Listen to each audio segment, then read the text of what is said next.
শিক্ষার্থীবৃন্দ, স্বাগত জানাচ্ছি আবার অনলাইনে ক্লাসে ভয়েস পার্ট 5-এ active to passive interrogative sentence, অর্থাৎ ইন্ট্রোগেটিভ সেন্টেন্সকে আমরা কিভাবে অ্যাক্টিভ থেকে প্যাসিভে রূপান্তর করব সে বিষয়ে এখন আলোচনা করব। আবারও সূত্রগুলো আমরা এখানে রেখে দিলাম। সূত্রগুলো আমাদেরকে বিশেষভাবে মনে রাখতে হবে। বিশেষভাবে মনে রাখতে হবে যে অ্যাক্টিভ সেন্টেন্সে যদি অক্সিলারি ভার্ব হিসেবে ডু, ডাজ বা ডিড থাকে তবে প্যাসিভ করার সময় তা বাদ দিতে হবে। Present indefinite tense, does he like flower, passive হচ্ছে is flower liked by him. এখানে তোমরা লক্ষ্য করো ডাজ হি লাইক ফ্লাওয়ার। প্রথমে বলে রাখি, আমরা ভার্বের দিকে তাকাই, লাইক আছে, ডাজ আছে, ডাজ থাকা মানে পরবর্তী ভার্বের প্রেজেন্ট ফর্মে আছে। আর সূত্র অনুযায়ী ভার্বের প্রেজেন্ট ফর্ম থাকলে এম, ইজ, আর বা বির পরে ভি3 হয়। যেহেতু আমরা ডাজকে বাদ দিব, এই জন্য আমরা ডাজের স্থলে প্যাসিভের প্রথমেই ইজ নিয়ে নেব। যেহেতু আমরা এখানে লাইকের জায়গায় ইজ লাইক নিয়েছি, সুতরাং আমরা নিলাম is flower liked by him, অর্থাৎ হির জায়গায় হলো ফ্লাওয়ার আর হি ফ্লাওয়ারের জায়গায় হয়ে গেল বাই হিম। আমি আবারও বলছি, তোমরা বিশেষভাবে লক্ষ্য করো, এটি হচ্ছে যে আমার দৃষ্টিকোণ থেকে ইন্ট্রোগেটিভ সেন্টেন্সকে অ্যাক্টিভ থেকে প্যাসিভ করার সবচেয়ে সহজতম উপায়।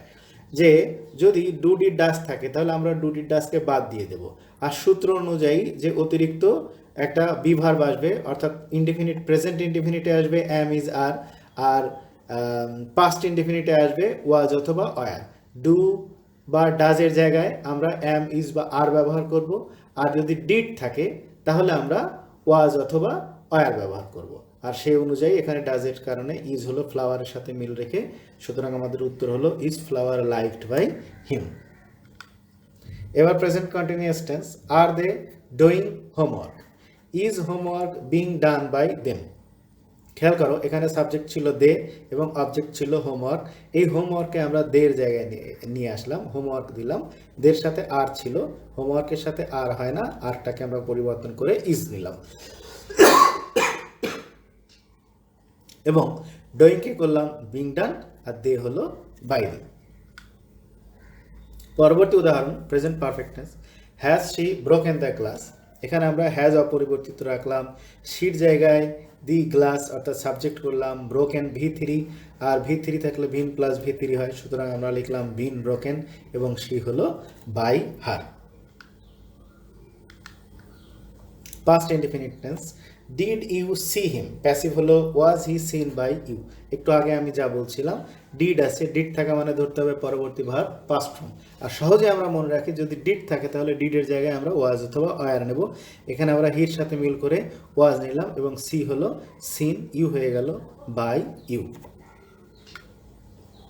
Past continuous tense, was he drawing a picture, passive was a picture being drawn by him. এখানে দেখো এ পিকচার অবজেক্ট আছে, এটিকে আমরা সাবজেক্ট করলাম, ওয়াজ অক্সিলারি ভার্বের জায়গায় থেকে গেল ড্রয়িং।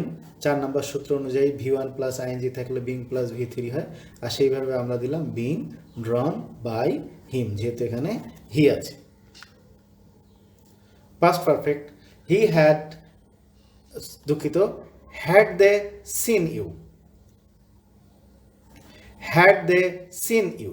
এখানে আমরা ইউ অবজেক্ট আছে, ইউকে এখানে সাবজেক্ট করলাম, হ্যাড অক্সিলারি ভার্ব হিসেবে প্রথমে ছিল তাই থেকে গেল, আর সিন ভি3 সূত্র অনুযায়ী বিন সিন হয়ে গেল এবং দে হয়ে গেল বাই দেম, সুতরাং had you been seen by them. বিশেষভাবে মনে রাখতে হবে যে অ্যাক্টিভ সেন্টেন্সে যদি ডাব্লিউএস অর্থাৎ হোয়াট, হোয়াই, হোয়েন, হাউ ইত্যাদি দিয়ে শুরু হয়, তবে প্যাসিভ সেন্টেন্সের শুরুতেও সেগুলোই থাকে। যেমন হোয়াট দিয়ে আমরা অ্যাক্টিভ সেন্টেন্স দেখি, what are you doing, passive, what is being done. লক্ষ্য করো, অ্যাক্টিভের প্রথমে ছিল হোয়াট, আমরা প্যাসিভের প্রথমে হোয়াট দিলাম, হোয়াটের পরে ছিল আর, এখানে হোয়াটের সাথে আমরা আর না দিয়ে ইজ দিলাম, কারণ এখানে আর ছিল ইউ এর সাথে মিল রেখে, এখানে আমরা ইজ দিলাম। হোয়াট ইজ ডুইং আছে ভার্ব ভি3, দুঃখিত 4 নম্বর সূত্র অনুযায়ী ভি1 প্লাস আইএনজি, সুতরাং আমরা ডুইং কি করলাম বিং ডান, আর ইউ হয়ে গেল by you, what is being done by you.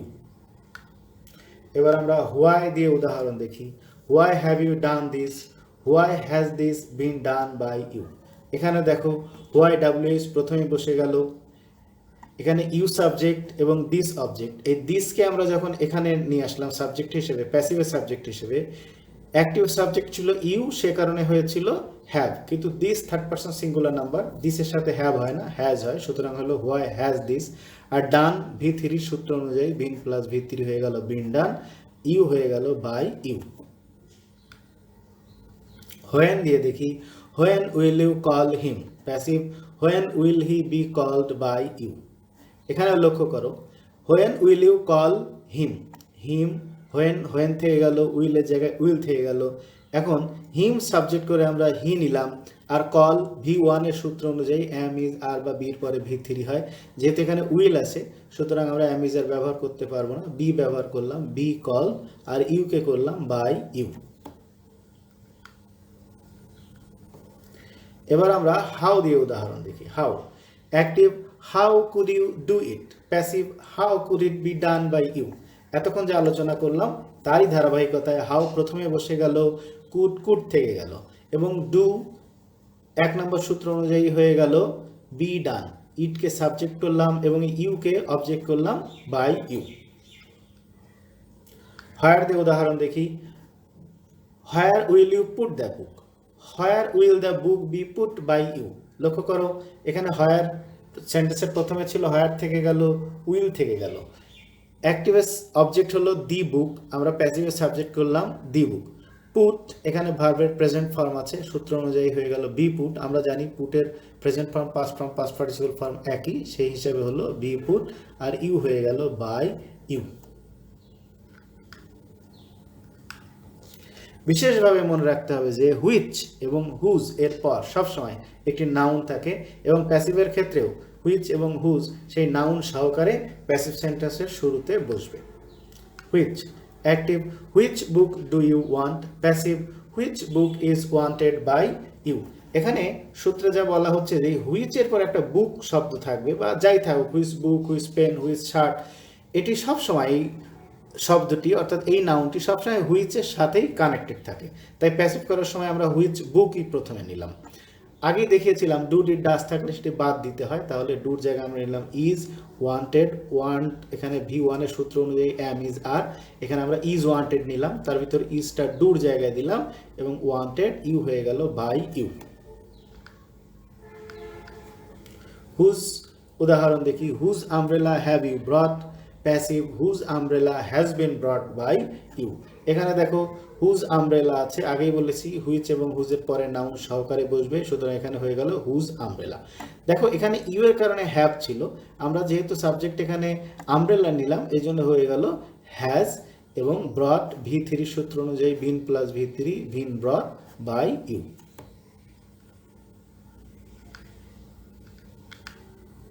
Active সেন্টেন্সের শুরুতে যদি হু থাকে তবে প্যাসিভ সেন্টেন্সের শুরুতে তার পরিবর্তে বাই হুম লিখতে হবে, আবার অ্যাক্টিভ সেন্টেন্সের শুরুতে যদি হুম থাকে তবে প্যাসিভ সেন্টেন্সের শুরুতে হু লিখতে হবে, অন্যান্য নিয়ম অপরিবর্তিত থাকবে। যেমন হু দিয়ে উদাহরণ দেখি। Active, who saw you, passive হয়েছে by whom are you seen. লক্ষ্য করো হু থাকলে আমরা প্রথমে লিখলাম বাই হুম, যেহেতু স আছে অর্থাৎ V2 তাহলে ওয়াজ বা অয়ার হবে, ইউ এর সাথে মিল রেখে আমরা অয়ার লিখলাম, are you seen, saw past participle form seen. Whom দিয়ে দেখি। Whom does he want, passive হয়েছে who is wanted by him. আমরা আগেই বলেছি যদি হুম থাকে তাহলে প্যাসিভ করার সময় আমরা হু নিব, এবং এই যে সূত্র অনুযায়ী ডু ডিড ডাজ বাদ যায়, যেহেতু ওয়ান্ট আছে V1 থাকলে এম ইজ আর বা বির পরে V3 হয়, সেই হিসেবে আমরা নিলাম ইজ ওয়ান্টেড এবং হি হয়ে গেল বাই হিম।